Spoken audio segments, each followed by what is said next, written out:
or Billy the ghost at Soho was a perfect example, right? Like, you know. Oh, I know Billy all too well. You know what I mean? It makes Yes. it makes it special for the guests when we can sit at a bar and be like, hey, Yeah, this it is does. the resident ghost, and we've all had Because experiences. sometimes when I was working, they would be like, so I heard the place is haunted. Have you had any experience? And so when you hear people's personal experience, it just makes it like more spooky, you know? It makes it magical. I think that's what makes it magical for people. That's a good word. Hi guys, welcome to Home Sweet Home San Antonio Live. We are here for our third podcast and I'm super excited. It is now spooky month and happy Halloween. If you're watching, it's not even Halloween time, but we're super excited. And we have one of the best guests and one of our good friends. His name is Emzy King. He is the owner of the Barwalk and he has a great tour downtown that goes around bars and hotels, and he talks about the history of San Antonio in a fun way. So he fuses history with spirits, and what a perfect time to talk about spirits and history than in October. So I'm going to let him take it away, and he's going to give you all the information about it. So Emzy, hi. Hi. Cue collapse. Thank you. I'm so happy to have you here. I haven't seen you. It's been a while. I'm happy to be here. I know. So we haven't seen each other for pre-COVID, so like 3.5 years. It doesn't feel like it, but yeah. Yeah, you look great. Thank you. You too. So I met you when I was working at Soho. This is Wine true. and Cocktail Bar. It's no longer open, but it was a fantastic bar. Lots of good times were had. Exactly. Yeah. So I met you when you were doing the bar walk. So you would always bring in guests. We would take care of them with fabulous drinks, and you would always. I remember always going up to you. And I would hear like the little snippets of stories that you were telling them. And I was always intrigued about the stories, but I could never ask because I'm busy. I was a cocktail waitress. Yeah. We're both working, right? We're both working. So I want to get into that, but tell us a little bit about who you are, why did you start the Bar Walk, and what brought you to San Antonio? That's a good question. So I was born and bred in San Antonio. I went to Lee High School back when it was still named after a person. So I guess I'm kind of dating myself here a little bit. Went through SAC and I started on the Riverwalk in '99 doing the barge tours. Oh, okay. So I never planned on this as a career. I just kind of fell into it. Yeah. Okay. It worked. It worked out well because it paid through a lot of my undergrad years, and I have a bit of OCD. So when you start that job, they give you a script, and I followed the script because I was in college. It wasn't my primary focus. Yeah. And I very quickly had an incident that led me to throwing the script away, and I just started researching San Antonio, and here I am 20 years later. What was the incident? Oh my gosh, I'm going to date myself. So this is like 2003 or 4. Okay. I had a charter, so people would rent the boat for like an hour or whatever. And it was a bunch of World War II veterans. This is back when you still had a lot of them around, right? Yes. And they all had to be in their late 80s, late 70s, mid 80s at this point. And I shoved off. I'm wearing the goofy hat. I don't know if you've ever seen these boat drivers. I have. Not exactly a GQ look that we're sporting down there. And I shoved off and I introduced myself and I'm following the script. And I'm talking about a building downtown. And I mentioned that it was the first air-conditioned high-rise in the country. And it is. It's the Ben Milam building downtown. And this guy stands up. And I'm going to quote him directly. First of all, you're not allowed to stand up on the boats because there are a lot of bridges. So that was impactful. You remember him verbatim. Oh, for sure. This dude, like, he literally was like, "You're full of it." And he said, he's in his 80s. He said this in front of all of his old buddies from the war. And he goes, they didn't know what Freon was in 1926. How do you air condition? Or 1928, how do you air condition a building? And I did not know. And I was stammering and stuttering, and I felt like a fool for the next 45 minutes in front of these people. Oh my gosh. And these are not just regular guys. These are the guys who won the war, right? So I felt like a total schlemiel. Oh. And I went home that night, and I couldn't really recover. I had 45 minutes to go with these guys, and I didn't know the answer to what he brought up about the Freon. Yeah. And I went home that night, and I remember pouring myself a good bourbon and and burning my script, like kind of ceremonially in the backyard at the barbecue pit. So impactful. Like, it really was. I was like, I will never be caught, flat-footed like that again. And wow. And I've been researching ever since. So here I am. Yeah. So you're like, screw that script. I'm going to make my own script and talk about San Antonio history. And here I am. So how did you end up in San Antonio? Like, were you born here, right? Yeah. You said you went to Lee High School. Born and bred. I did spend about 2 years combined in New Mexico. Okay. I'm sure we'll get into COVID and how we kind of survived COVID and what we did. But yes. I had a cousin who was fighting breast cancer when COVID hit. Oh, yeah. I remember you telling me that. Yeah, so she called and asked for help. So that got me through the 10 months of, almost a year of COVID. Yeah. But born and bred in San Antonio. So is she okay? She's cancer-free. So that's amazing. That was time well spent, man. I love it. Yeah, it was great. That's really cool. So how did you spend the pandemic? I got to raise other people's kids, homeschooling them, on lockdown. That was good times.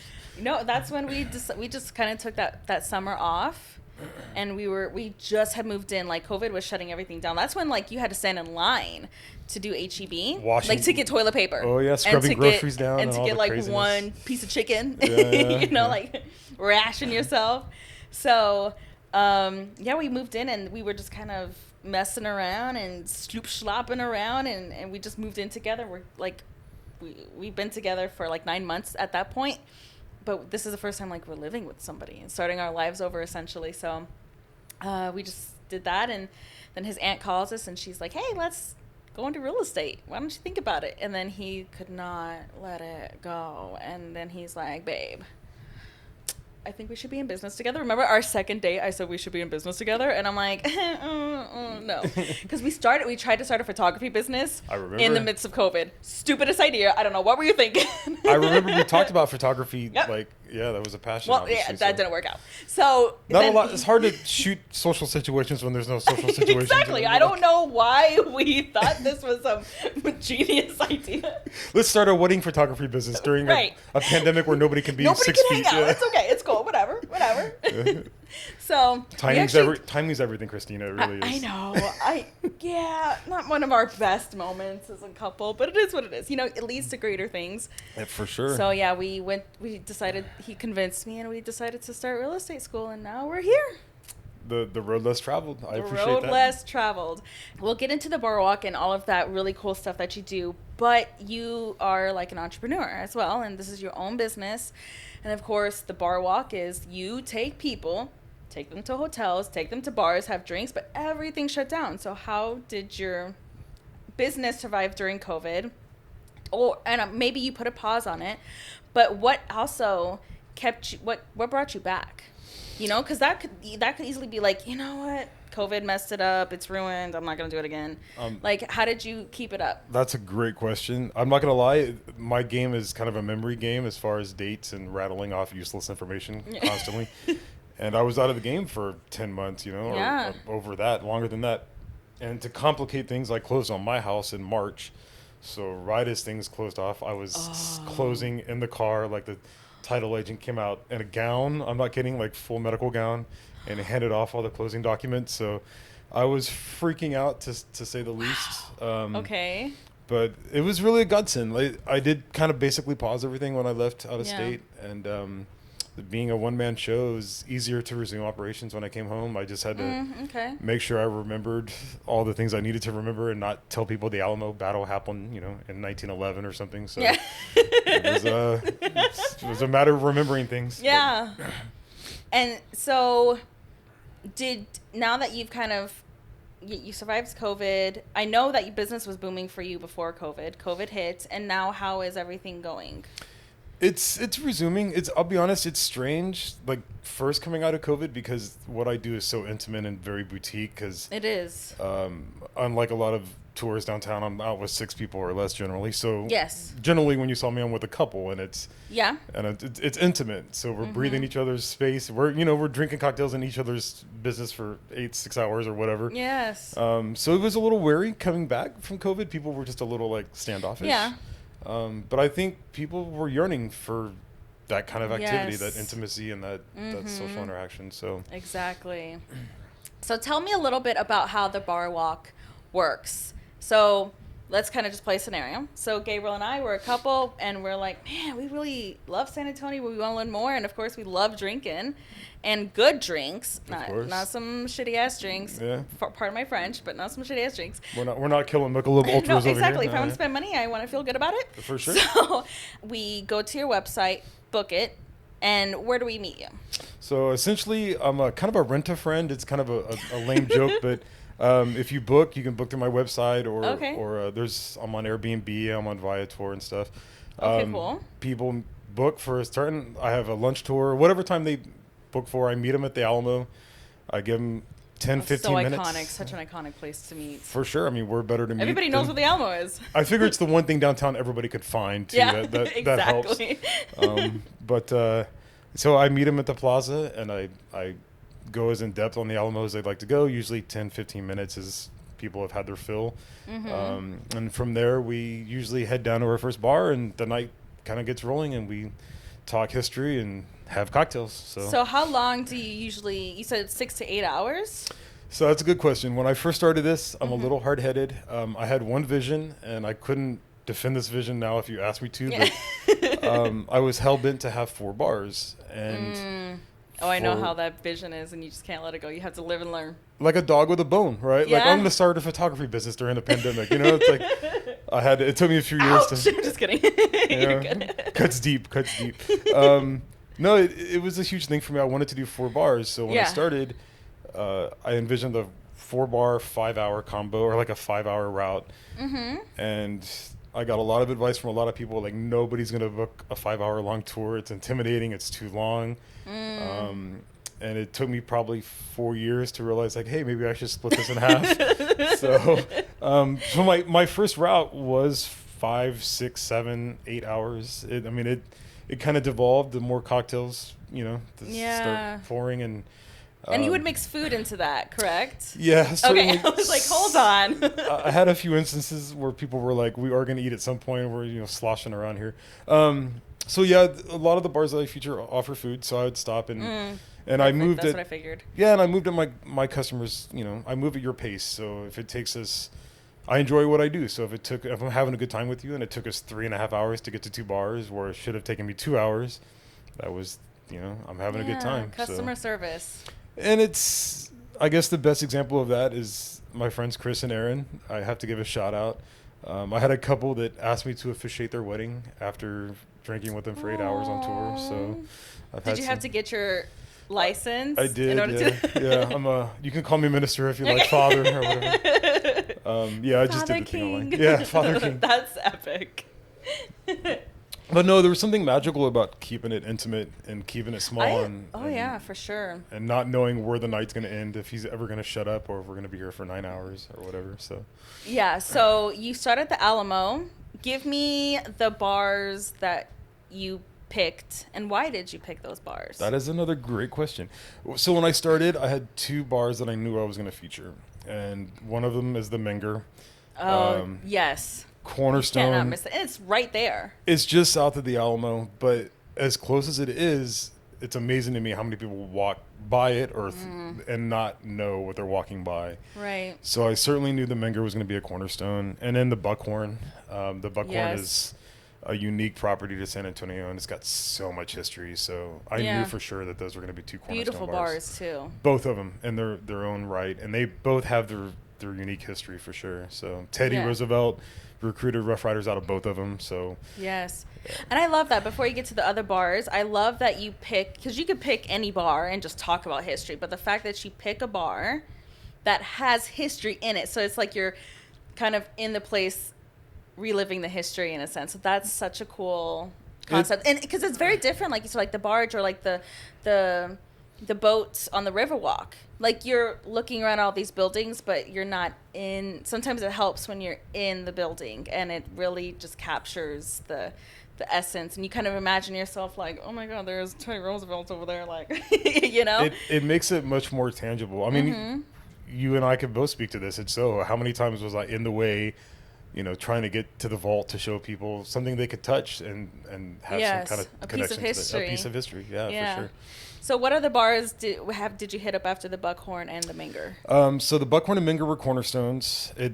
I'm kind of a river rat as far as I came from the Riverwalk, so I was not a known quantity on street level. So when I came up, it was kind of a hard sell to get into the Menger, which we can get into if you want. But after the Menger and the Buckhorn were on board, I'll be honest, I knew the St. Anthony Hotel, but it was undergoing renovations for a few years. So I was kind of waiting for them to be finished and waiting for the grand unveil of the renovations. Once I was done, I quickly included them on my routes. So my biggest selling route now is I feature the Menger and the St. Anthony. And then the other two bars that I kind of discovered and featured were Soho, which we have a lot of history in, and then the Gunter Hotel, which there's a bar called Bar 414. Yep. Which I'm a huge fan of, and it's kind of hidden in the back. Beautiful bar. Yeah, for sure. Such an intimate vibe. It's got so much history. I mean, the music history in that hotel is unreal. So did you pick your, I know you had the hotels, but did you just pick them off like what's closest and stuff like that? So Soho ended up usually being the last one, the furthest away. Yeah, it's kind of a funny story. I never drank at Soho. I was featuring the Esquire, and I discovered Soho out of frustration, honestly, and it was the perfect fit. Because you had complications with Esquire? I did. Oh, I love Esquire. Yeah, that's interesting. The bar is beautiful. I mean, the bar is absolutely beautiful. You got some tea about Esquire or what? Wait, what are we doing here? We'll talk about it after the podcast. Here we go. Esquire. Yeah, bring it up. Keep plying me with alcohol. This is how I work. Okay, so it didn't work out with Esquire for whatever reasons. Yeah, the proximity. Soho's not that far. Soho was perfect. And proximity was huge. They all have to be walking distance, obviously. Yes. So my goal was to not, hey, there's a lot of ghost tours that say, hey, we're going to do the Menger, and then they hoof them 6-7 blocks down to look at something. Yes. And I've heard a lot of feedback. It's too far. It's too long of a walk. We were tired. So all my bars I try to keep them within a 2 or 3 block. So we hoof it 2 blocks in 100-degree heat, and then we sit around and drink old fashions and yes, talk about how hot it is outside. So yeah. So I want to get back to the Menger. You said it was an issue trying to get in there, or something. There was how did you get into the Menger? It was just a harder sell because I wasn't a known quantity. I mean, I had been on the Riverwalk for years and produced river and the Menger's parades reputable. Oh, for sure. And the Menger is owned by the Moody family, which Moody Gardens, they also own the Crockett. So they have a reputation they're maintaining, and the old GM, who's now retired, he was incredulous. It was a hard sell to get in. But I think he envisioned, you hear a bar tour, you probably think pub crawl and 60 rowdy people. Yes. So it took me a little while to convince him that no, it's a more boutique kind of a personalized experience. So I don't want to herd drunks around either at this age. So yeah. So of course we have to get into it. We got into, actually I'm gonna get into it before I get to that part. So we talked about the hotels and the bars that you picked. Now, what drinks are your favorites? Oh, and should we trust you with recommendations? You should. I bartended home. I've never bartended professionally, but a lot of vicarious knowledge. So I think I know around the bar. And you just see it, so you kind of. Yeah, I mean, I watched those guys shake tins for years. So, yes. And some of the best bartenders in the city for sure. Personal drinks. I'm a fan of penicillins. Okay. Which is kind of on the ginger and citrusy side. Yes. For the palate. I think everybody starts out with a sweet palate going into it. So I think generally the more you drink, the drier your palate or more bitter your palate tends to develop. So I was different. I started out very bitter, very dry, give me the hard stuff. I was drinking Fernet at freaking Soho sometimes. Really? Yes, just straight. And I loved it. Now I can't stand it. Can you do Campari or anything straight? I used to. Now I'm probably not so much. I'd be like, but now I'm on the citrusy side. Love it. Yeah, that's where it's at, man. I mean, in San Antonio, it's hot. It's a hot you need environment. Something refreshing. Can't be sweating over here. But the lime and the coconut, right? Exactly. Now, so those are the drinks. Now, tell us some. I love the stories that you told, and of course you can't tell them all, but what are some of the most interesting stories or facts that you love about San Antonio? Oh my gosh, there's so many. You're asking a guy who talks for 10 hours about there's so many. I mean, Teddy Roosevelt recruited Rough Riders. He was only in San Antonio for 3.5 weeks in basically May of 1898, but left this huge legacy. I mean, if you walk into the Menger bar, you see a bull moose, you see photos of Teddy, you see memorabilia from the Spanish-American War. You go to the Buckhorn, there is a chair that was custom built out of antlers and horns for Teddy Roosevelt. I mean, there's not many cities in America that have this kind of connection to that level of history. Right. If you ever see the famous, there's a Teddy Roosevelt, you think of Robin Williams, right? On the horse, yeah, you do. that hat, that famous bush hat, he bought in San Antonio from a store called Frank Brothers. Really? I know about the Frank Brothers. Oh, do you really? Yeah, Interesting. I've heard of them before. Yeah, they were one of the quintessential Jewish-owned mercantile stores downtown, and he bought his hat, that famous bush hat, from... I had no idea. It's everywhere. It's everywhere. I mean, there's so much, from Frito pie, basically Frito-Lay starting in San Antonio as a health food snack. I heard. I when Gabriel and I had our 100th video on YouTube, we did a fun facts about San Antonio, and we did like this video for it. Braden, or link it somewhere like to that video where we're celebrating 100 100 subscribers, not 100 videos. I'm sorry, 100 subscribers. And we went around. We had like a giveaway, and we went around people to like interviewing people downtown, like, hey, multiple choice, the Alamo Dome cost how much to make, and then they would guess, and then if they guessed it right, which we would help them out, and then they would get a free gift card. It was a gift card giveaway. All right, I have questions. But I think I learned about the Frito pie, and I was like, I had no idea. There's so much good. I mean, so I have questions. I'm inquisitive. Was it like jaywalking? Did you have to like really cue them? Did you have to give them the answers most of the time? No, well, we made them choose, but it was like easy multiple choice is in a sense, you know, and like two of the questions were maybe like two of the answers like so far out there, like oh, we know those aren't the two. Like, where is the Tower of America located? Cincinnati, Ohio. One of those, like. Yeah. Well, I think one of them we had was like, who is the mayor of San Antonio? And I think one of them was, I don't remember the answers honestly, but we kind of made it like George Washington or someone, like, who isn't the answer. God bless America. We tried to make it easy, you know, yeah. we usually gave them multiple options, and like, that's a cool idea. It's a cool idea. Mm-hmm. I would have, if you were buying rounds, I would have been drinking for free. You know, okay. It's funny to me that Fritos were developed as a health food snack. Like, you know, let's just take No, they were not. They really were. I'm not kidding you. The guy was a huge health corn. nut. Yeah, he's well, here was his original vision. I think it's kind of quaint and funny today, considering the American diet. But he said, we'll fry up little corn masa, you know, as a health snack. Yes. Not thinking we would drench it in chili and cheese and onions, like, you know, like we do. So yeah. We're just gonna Americanize that. Yeah, we're gonna make that a San Antonio medium snack. You know what I mean? So pretty much. What are some other facts that you like to point out to people? Or what do you find when you're talking to everybody, they're like, oh my God, that is such a cool little nugget?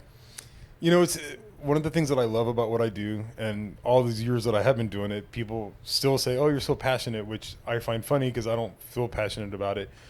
But I guess my knowledge is so deep and wide in San Antonio.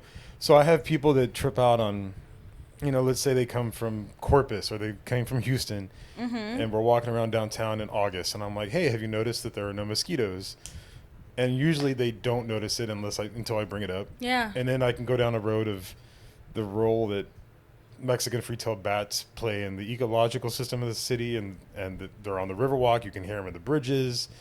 They eat their body weight in mosquitoes, and then if they're into the Civil War, I can tie that into the fact that they harvested bat guano during the Civil War out of Bracken Cave and used it for gunpowder. I mean, there's just, it doesn't matter where. I had no idea. Yeah, You're that's true. Here you go. I'm fascinated. What? Do you always keep the facts the same on San Antonio history? Do you try to always like just learn new facts or new new things for trivia, or do you just kind of keep it the same? And then I'll get into my second question. All right. I mean, I like to be a lifelong learner, so obviously history is what history is. There's different perspectives, and so I appreciate learning different angles. And I think so much of history, the way it's taught now, it's very homogenized and this is the way it is. Yeah. So I like to if I get people from the Midwest who have never thought about the role of Germans in South Texas, I like to get into that. So the history is the history, but I'm a lifelong learner, so if I can find a new angle or something to mix in and make it more relevant, so I guess I'm kind of a jack of all trades. Like, I like to cook. It doesn't matter what you're into. I like to be able to relate to you on some level. So well, of course, because you deal with a whole bunch of different clientele. Other people's kids. Yeah. All day long, other people's kids. I never thought about it like that. This is why I drink. That's so true. Oh my gosh. Sometimes I'll be like, babe, we're dealing with other people's kids. Okay. It's okay. Now, and you're dealing with like different clientele. Maybe people some laid back. Maybe some people are not so laid back. Not so laid back. Yeah. I've had a few to of those. be a little positive about it. So you have to be like a chameleon. I'm genuine. I've had a few tours go sideways because of it, but I can find common ground with just about anybody. Yeah. I think, and I might not be everybody's cup of tea, but I'm authentic, and so that's the true Southern way, in my opinion. Like that's just, to me, the South, or especially San Antonio, there's so much hospitality. You can tell when people are genuine. Not everybody, but majority of people here, you just feel the genuinosity of their... Is that a new word? I think it is, genuinosity of their personality. I'm going to enter that into Wikipedia as soon as we get down here and make it a word. Genuinosity. Strategery. Yeah, no, I think I get that a lot. People that come out of West Coast or LA that's very built on this culture of appearance. And I've had people that have come here and they're like, oh my God, everybody's friendly. Everybody says hi. People open doors. And it's one of the charming things about Texas that remains. You know, I think it's challenging to maintain it because we're getting so much growth so quickly. Exactly. But yeah, I actually had a couple. It was another 8-hour tour. I cannot remember their names, but he was he was a Marine veteran, and he was a cop in San Francisco, and they wanted to move to Texas, and it was a great night. But I was like, y'all belong here. They were like howdy and ma'am, and I was like, I don't know what y'all are doing in San Francisco. Y'all belong down here, you know, what you're doing in San Francisco. So that's going to lead into my second question. Do you plan on keeping your business the same, intimate as it is, or do you plan on growing it somehow and being like, hey, I can only handle 4 bars right now, but I've always wanted to handle these other 3 bars. Maybe I can take someone under my wing and they can handle that and I can handle this. Have you ever thought about expansion? That is a great question too. I guess I can quote one of a friend of both of ours. I've been told many times that I am the Barwalk. The Barwalk is me. So I've kind of resigned myself that I don't know that I'll ever be able to grow it because I think a lot of it is just, this is, pardon the narcissism, you may have to get a larger room to get my head out of here.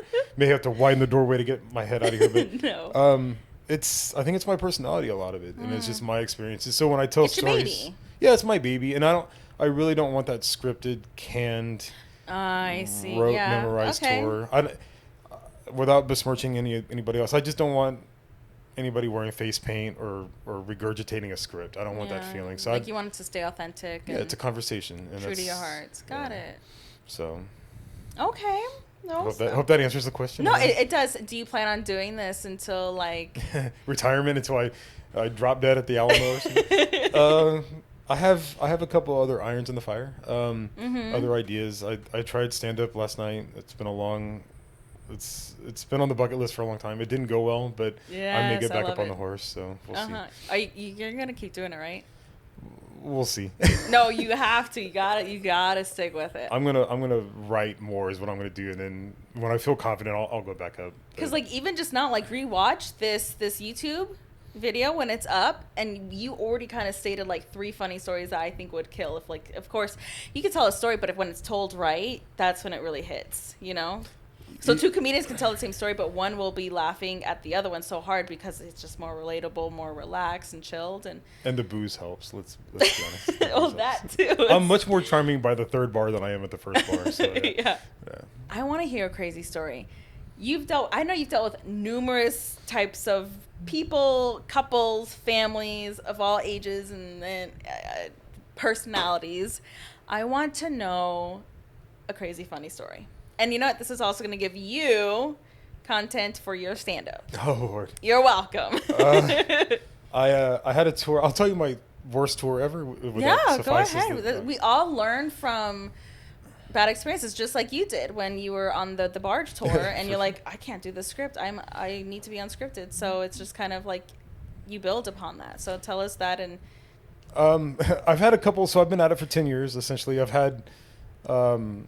I had one booking that did not leave a review, but I encouraged them to do that because I left them. I was scheduled to do 4 bars, and I left them at the 3rd bar because I could not abide these people any longer. They were just what happened? That miserable. I met them at the Alamo, and I try to meet everybody with the same disposition. Hey, how's it going? Let's have a drink and, have a good time. First words out of this woman's mouth are, quote, "Are there going to be any douchebags on this tour?" That's what she greeted me with. So I knew I was in for a rough ride. Howdy. Hi, howdy. Yeah. Welcome to Texas, y'all. I have never wanted to carry a compact as a man, but if I had a mirror, I would have popped that open for her when she asked me if there were any douchebags. I would have been, there you go. Like, ouch, yeah. It was rough. But it progressively got so bad, I eventually told him, I was like, life is too short, man. Like, I am self-employed for a reason, and it's not to sit here and be miserable with you guys. So that's powerful. You get to pick, just because you're paying me doesn't mean I have to. It's put liberating. Up with rudeness. Yeah, it's liberating. Like, yeah. If there's a big old hot cup of, I'm going to go my way, y'all have a good evening. So yeah. I've been blessed though. I have been blessed. I have met some of the best people in the world. I mean, being asked to officiate a wedding after hanging out with people for 8 hours, I thought it was a joke, Yeah. So I've been blessed, man. I really have been blessed. Nice. And I remember meeting you at Soho, of course, and you just always came off super genuine, like a kind of like a big teddy bear. And I think the way you tell stories really makes an impact on people, and especially you're coming off as educational and informative, but like there's a good heart behind it, and you can tell you really care. So it's like the story feels different. You're not just hearing a story, you're feeling it. I appreciate it. Thank you. That's a nice compliment. I've always said I don't generally like tour guides. I find them to be kind of narcissistic and annoying. So I have a healthy dose of skepticism. So I try really hard to prove everything I tell people to. And I think that goes a long way. Anybody could tell you something happened at the Alamo, but I do a level of research a lot of other people won't do. So I'm in the archives pulling microfiche of stories from the 1870s. Or you would pull a picture sometimes. I remember that now. Yeah, it's one of the things I do. So I think that goes a long way as far as proving the validity of what I'm telling you.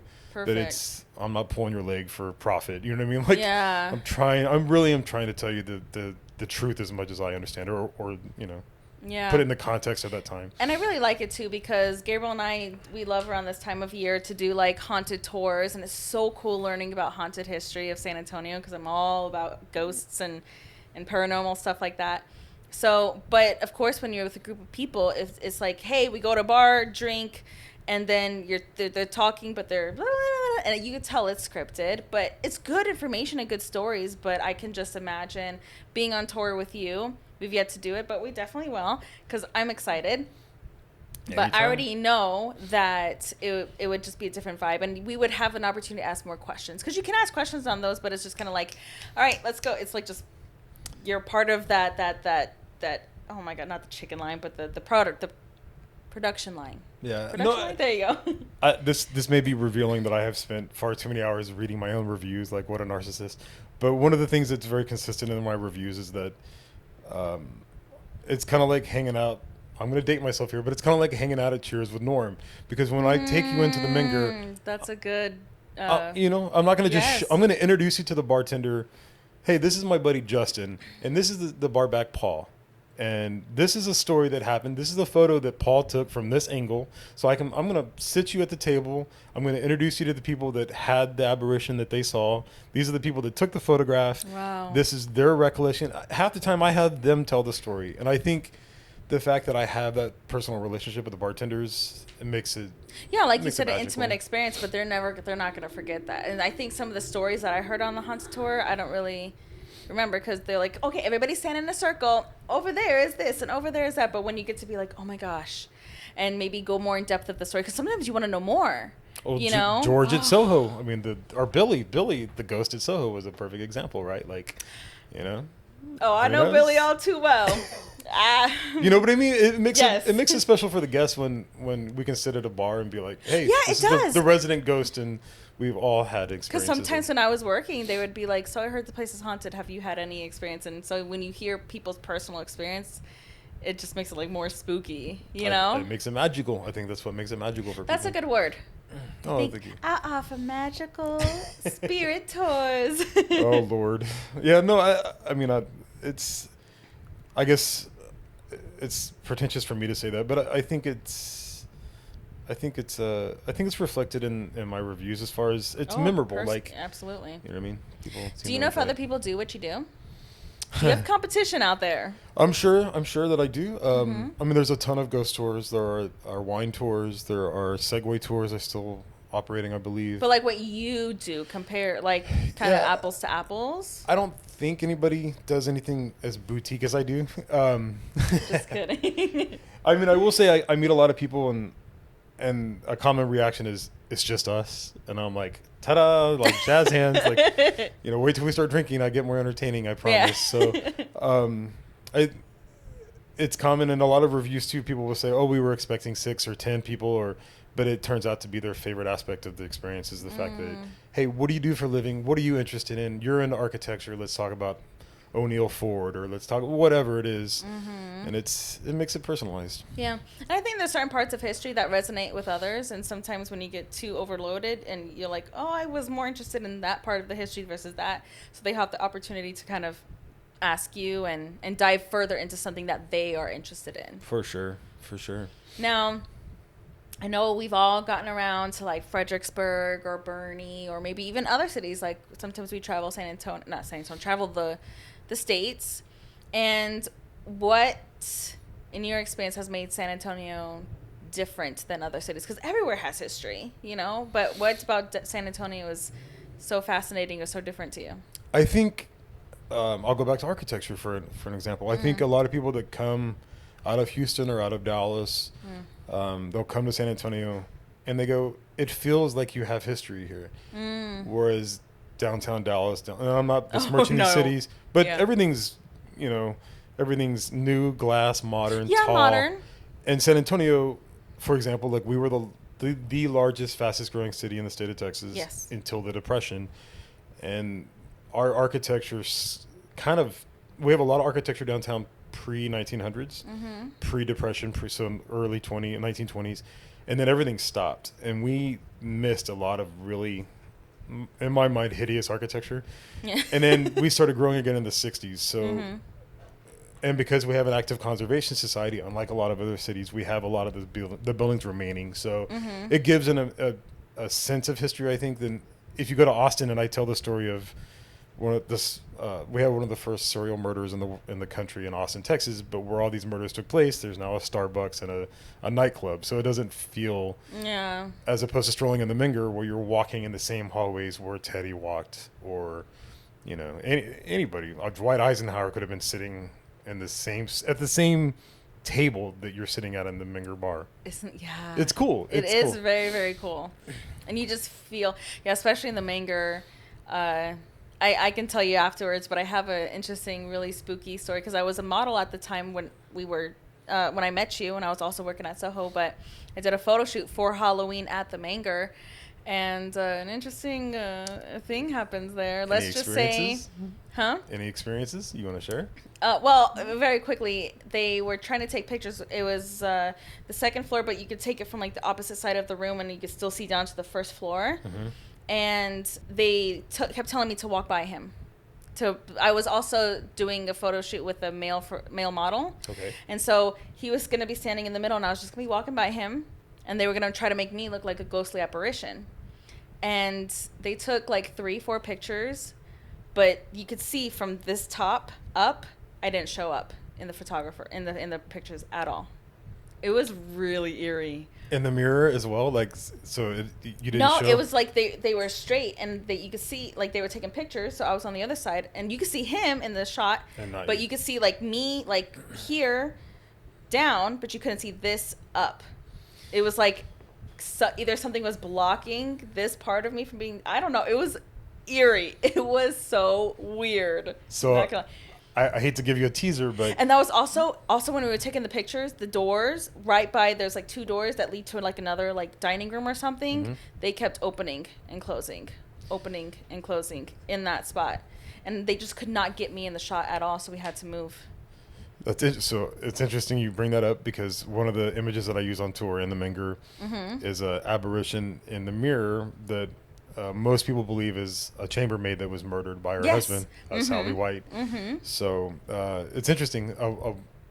Any kind of images of women, or there seems to be a theme at the Menger as far as. Really? Yeah, I mean, the chambermaid was murdered by her husband outside the Yes. hotel in 1876, and a lot of people don't know this. I'm going to give you a freebie here, but where you did that photo shoot, where the Menger Bar is today, there used to be an undertaker and a coffin shop, like right in that vicinity of the hotel. I just got chills. Oh my gosh.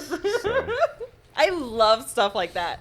So, And if you see me, I'll prove it. I have images to prove the undertaker and everything too. So wow. that's what I do. I'm not going to tell you something if I can't prove it. So, Okay. Yeah. I want to go back.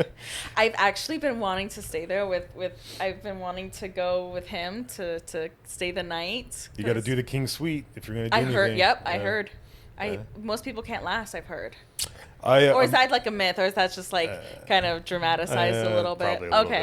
Probably a little bit. I mean, I will say this. I had a couple upgraded into the King Suite one night, and they were freaking out. I mean, I was on a Segway tour the next morning, and I was up with these people till 1 a.m, if not later.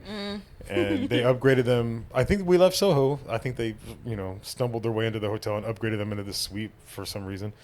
And they texted me probably 10 times by 8 a.m. The wife couldn't sleep. She was freaking out. Oh. So it was funny to me that there was, Yeah. they probably psychosomatic. They probably would have never you're known. just paranoid and you hear things and you're like, oh, I'm in a haunted hotel. Or I mean, this Richard woman King was died. He died in the bed that they're in, so I'm sure Yeah. that probably had a factor. But yeah. Yeah. So tell us another kind of fun tidbits that you don't have to say a lot by divulging too much because you want people leaving more. But For sure. I'll give you a taste, I guess. Phil Hardberger, our former mayor. So we have Hardberger Park. This is a good story that I don't think anybody else tells. I'm a big Seinfeld fan, and I don't know if y'all are or not, but yeah. there's an episode where George applies for an apartment, and he doesn't get it, and he loses out to a guy who survived the Andrea Doria. And if you're not familiar, the Andrea Doria was an Italian cruise ship that was sailing, I believe it was sailing to Europe, and then sailing to America was a ship called the Stockholm, a Swedish ship called the Stockholm. It had an icebreaker hull on it, and they were sailing in 1956 in a really thick, heavy fog. And as rare as it is for this to happen in modern times, but they collided, and the Stockholm had an icebreaker hull, and it hit right on the Andrea Doria, and the Andrea Doria started listing and taking on water, and it sank the next morning. Yeah. So they did a head count as it started listing, and they're trying to get everybody off, and most people were evacuated safely, but they were doing a head count. And when the Stockholm bow hit on the Andrea Doria, it hit right on one of the first class cabins. There were 2 girls assigned to that cabin. Well, they found one of the girls asleep in her bunk, but her sister was not to be found anywhere. They couldn't find her anywhere on the Andrea Doria as they were doing a head count.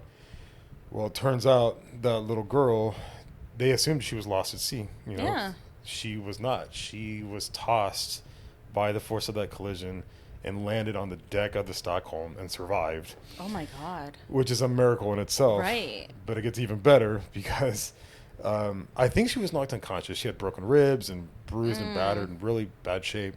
But that girl didn't speak any English. And when she came to, of course, radio communications were not what they are today and satellites and stuff, but when she came to, she only spoke Spanish because this girl grew up in Mexico City. Her father worked for, I think, CBS Radio Bureau Chief in Mexico City. Well, that girl's name was Linda Morgan. And when word reached that she survived the Andrea Doria, she was called the miracle girl of the Andrea Doria because what are the odds of this girl surviving? Right. Well, that girl today, her name is Linda Hardberger. That's our former mayor's wife. And that's also Tommy Lee Jones's ex-mother-in-law. So...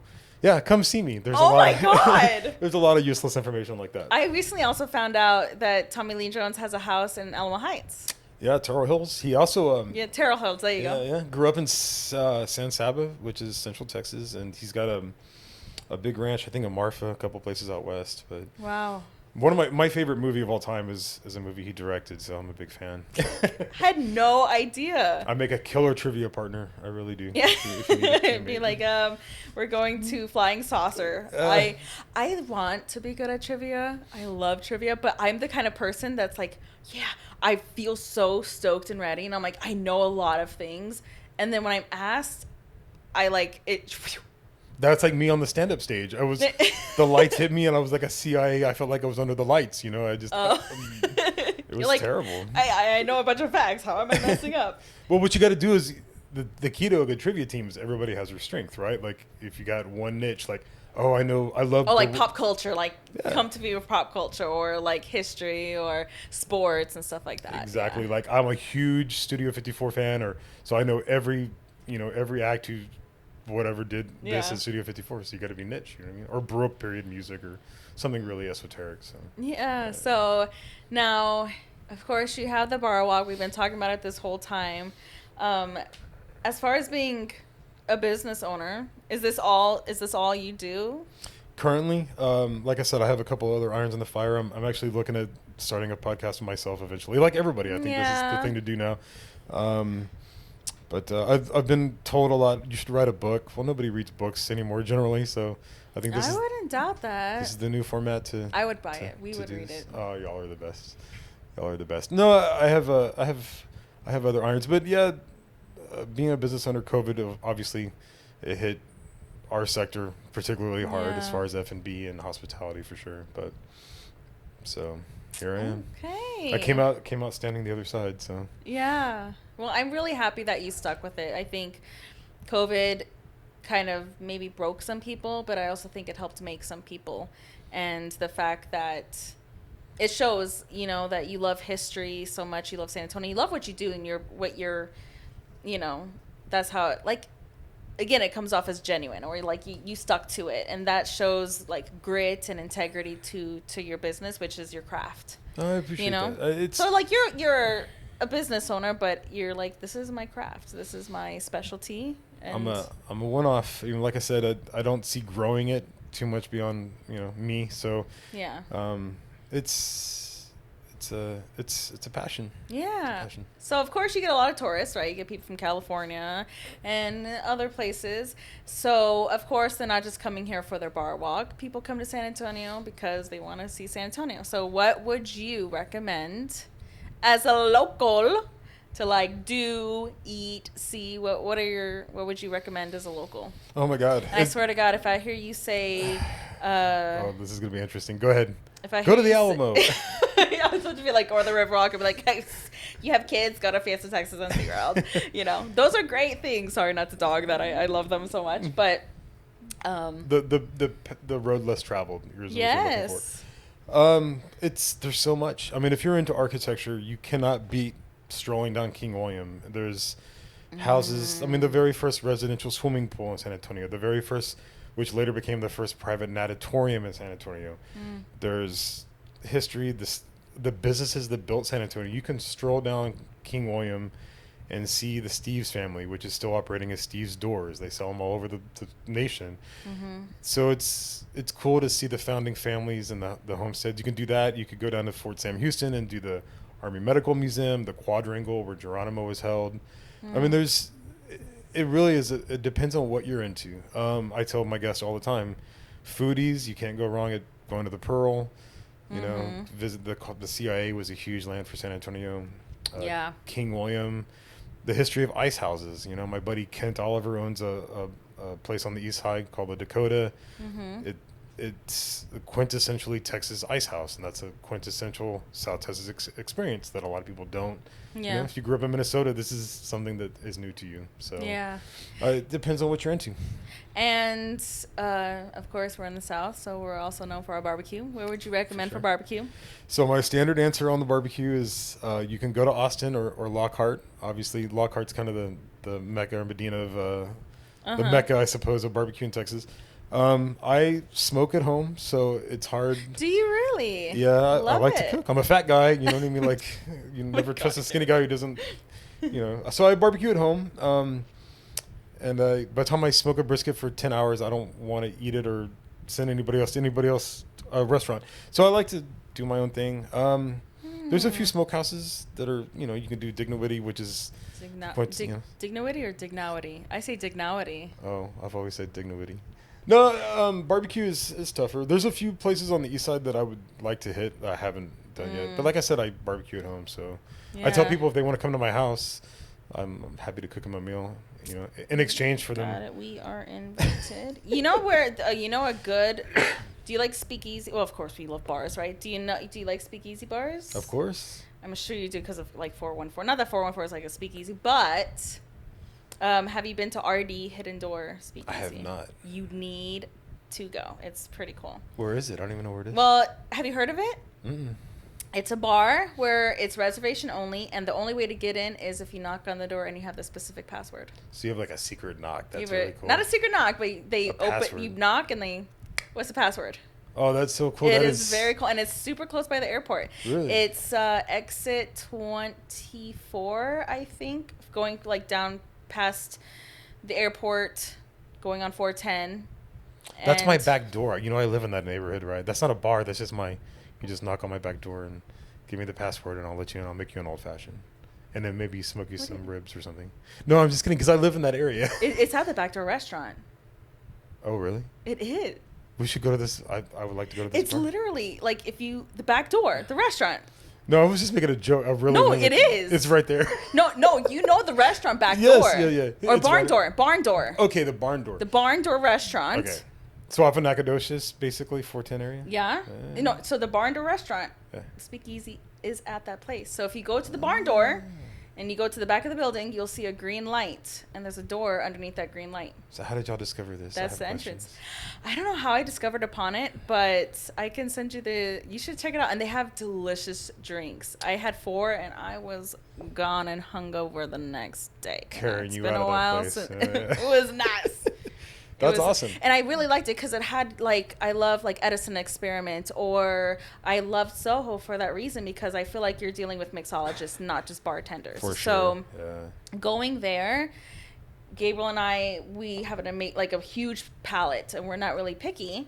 So it's like, hey, I usually go for one of my favorite drinks is like a lemon drop. So simple, but to me, I'm very picky with it. I love citrus, but I'm like, I want something citrusy, kind of like a lemon drop, but put your own little twist on it.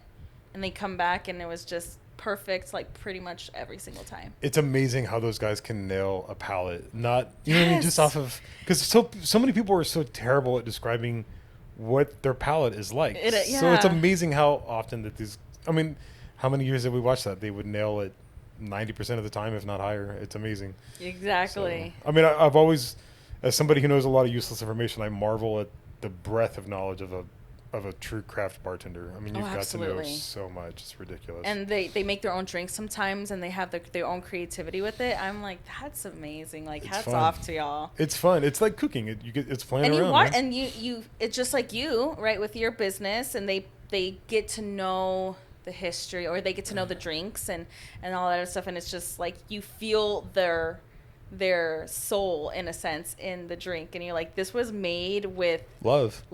Yeah. And I'm really like, I'm gonna freaking enjoy this. And it's, I think that was so cool. It is really a magical thing about craft bartending. I really do. There's love put into the drink. It's like a chef preparing a meal. It's made with attention to detail and love, because God knows if I get sloppy at home and start messing around with my bar, there's a huge difference between a half-ounce pour and a quarter-ounce pour on a lot of things. So it's easy to screw up, hard to nail, but it is.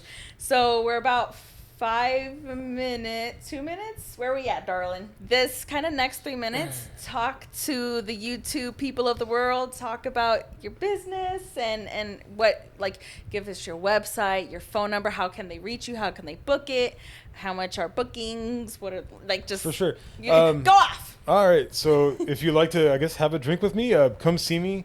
You can find me at drinkupthehistory.com or thebarwalk.com. You can also find me on Instagram, thebarwalk, and Facebook as well. I'm 46, so I'm not the most active social media user, but I'm working on it. Come find me. Like I said, it's basically sitting around drinking and learning a lot of random facts. And I have a couple different routes, so you're not committed to hang out with me for 5 hours anymore. You can book my short route, which is currently $85. That does not include the drinks, but you get me and all my charm. It's not only San Antonio only. I cover presidential history, Johnny Cash's celebrity history in San Antonio. So I get into a lot of history that you won't get anywhere else, and that's about the most non-narcissistic way for me to put it, I guess. So, yeah. You're not narcissistic. Of course I am. I'm a tour guide. We're all narcissistic. I'll always look at me, you know? I feel like there's a more positive word than narcissistic. But then at the same day, you could be like, in semantics, Kristina, it's the same thing. You're just trying to be nice about it. Listen, if I didn't have so many stories like that I don't remember in bars, I would run for office, and we don't want that. So, you know what I mean? Like, you know I would vote for you. Would you really? I'll buy your book and I'll vote for you. That would be the best. That would be the best. I'd be like John Popper. Remember when we won't talk about You're going to be like, we need to learn from history. And you would be the one to know about it. Well, you know. You're like, in 1846, y'all, do you remember this? Let's not repeat it. Do you remember the outcome? Okay. 1846, Mexican-American War was going on. Look, there you go. Let's not repeat that. Well, thank you so much, Emzy. I truly, truly appreciate it. This is my pleasure. This has been fun. Okay, so before I do my outro and we say goodbye, I don't know if you know about me either, but I love to do art and like canvases. I love to do wax art, so working with like crayons and heat and stuff. I did not know this about you. So, of course, we're realtors and we do closing gifts. Of course. And so one of the things I do is I like to give people canvases. So we are doing the tradition of every person who comes on our podcast, I make a little canvas for them. So I hope you like it and you hang it up, and maybe you can send me a picture of where you hang it up. And on the back of it is our business card, so you don't forget. Oh, so if awesome. you're looking into buying or selling in San Antonio, we're San Antonio's Realtor Cup. I like it. Put a little business drop in there. I'm so excited. Okay, so, oh my gosh, I'm dropping everything. I love the personal notes on the back, Yeah, too. thank you for being on our podcast. Oh, this is so cool. So we spin, I guess, and give the... Yeah, so... That is so cool. Yes, I love working with metallics, metallic crayons. So I love glitter. I'm just a glitter WHORE. So has this always been a hobby of yours, a passion, like art? I learned that in 2016, and I just used to do it a lot more, but I haven't stopped the love for it. So yeah. This is cool. And can you walk me through how this is It's actually pretty like if you think about the easiness, because like I'm not Michelangelo or anything, or like Picasso, Jackson Pollock over here. I mean, so you get a blow dryer, and you can have a blow dryer has different settings, but the hottest, and you melt the wax onto the canvas. And you can do all different sorts of techniques and stuff with it, and you just melt it and you blend all the colors together, or not. It just depends. I have been looking for artwork to hang behind my couch. I think I now have it. So I'm very appreciative. Thank you very much. And so, yeah, it's really interesting also when you do it on a black canvas versus a white canvas. So I chose black Gabriel chose black, actually. Like my heart. Black like my heart. I appreciate that. No, I'm just kidding. So a black heart is beautiful. That's where all the sarcasm and heartache comes from. That's, stand-up comedy, black hearts, right? Like that's, we're all hiding some pain or something, aren't we? Isn't that the... Really? That's a saying? That's a thing? Yeah, aren't all stand-ups like degenerates and broken at some level? Starving artists. Starving realtors. Yeah. That's what we're all doing.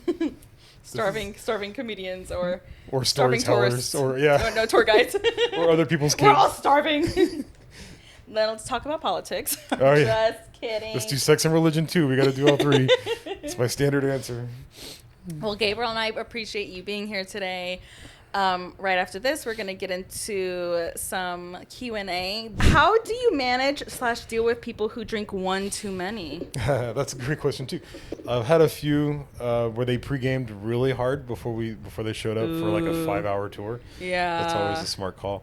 But I'm going to say goodbye to you, YouTube world. Thank you so much for watching our Home Sweet Home San Antonio live podcast. Thank you so much for watching. We are San Antonio's Realtor Couple, Gabriel and Kristina. We help people buy, sell, and invest in and around San Antonio. So we'd love to help you out. Obviously, we're here to make a difference. We not only want to just provide you with a service and be your consultants for real estate and anything real estate related, but we want to show you all about San Antonio because we love San Antonio so much. And this just goes to show that we're super excited to kind of provide you with these experiences. So if you are super excited and you want to know more information about Emzy and the Barwalk, all the information is going to be below. Please contact him for a tour. You guys will not regret it. Take a look at his reviews. And yeah, thank you so much for watching. We cannot wait to see you in the next one in November. So have a great day, and we will see y'all